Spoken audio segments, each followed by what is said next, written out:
50 ঘন্টা যে অনশন করছে, এই অনশন কর্মসূচির প্রতি আমি বাংলাদেশ জাতীয়তাবাদী দল বিএনপির পক্ষ থেকে পূর্ণ সংহতি জ্ঞাপন করছি।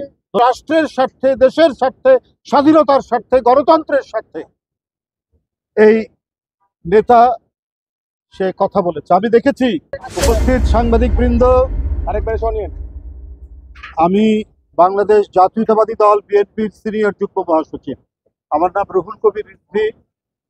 আমি তারেকের তার যে রাজনৈতিক দল, কি যেন নাম, আমজনতার দল, তাদের নিবন্ধনের জন্য নির্বাচন কমিশনে নিবন্ধনের জন্য তারা ইতিমধ্যে আবেদন করেছিল। সেই আবেদনটা গ্রাহ্য করা হয়নি। আমি দেখেছি যে আরো গুরুত্বহীন কিছু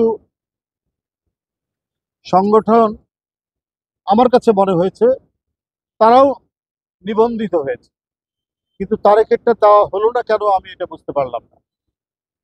তারেক এই দেশের স্বার্থে কথা বলেছে, আগ্রাসনের বিরুদ্ধে কথা বলেছে, বাংলাদেশের সার্বভৌমত্ব রক্ষার প্রশ্নে কথা বলেছে।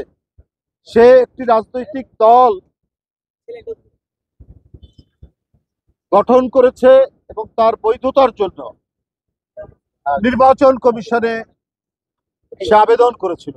সে তো কোনো গোপন রাজনৈতিক দল করতে চায়নি, সে আইনসম্মত রাজনৈতিক দল করতে চেয়েছে। যদি তার উদ্দেশ্য খারাপ থাকতো তাহলে গোপন রাজনৈতিক দল করে রাষ্ট্রবিরোধী অনেক কার্যকলাপ করত, কিন্তু রাষ্ট্রবিরোধী কার্যকলাপ তো করেইনি, বরং রাষ্ট্রের স্বার্থে, দেশের স্বার্থে, স্বাধীনতার স্বার্থে, গণতন্ত্রের স্বার্থে এই নেতা সে কথা বলেছে। আমি দেখেছি সে গলার মধ্যে মোবাইল ঝুলিয়ে আগ্রাসনের বিরুদ্ধে কথা বলেছে, স্বাধীনতার সপক্ষে কথা বলেছে। এই দেশকে যারা আমাদের অর্থনৈতিকভাবে, রাজনৈতিকভাবে, সাংস্কৃতিকভাবে আধিপত্য বিস্তার করতে চায়, সে আধিপত্যবাদের বিরুদ্ধে কথা বলেছে। আজকে তার নিবন্ধন দেওয়া হচ্ছে না, তাহলে আপনারা কাদের নিবন্ধন দেবেন? আমি জানি না, কাউকে আমি ছোট করতে চাই না, কিন্তু তার যে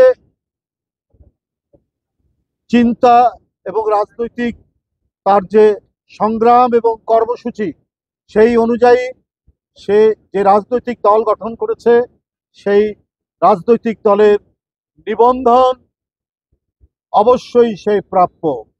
এবং এই ন্যায়সঙ্গত কারণে যে অবস্থান ধর্মঘট নাকি অনশন করছে, তার এই 50 ঘন্টা যে অনশন করছে, এই অনশন কর্মসূচির প্রতি আমি বাংলাদেশ জাতীয়তাবাদী দল বিএনপির পক্ষ থেকে পূর্ণ সংহতি জ্ঞাপন করছি। ধন্যবাদ।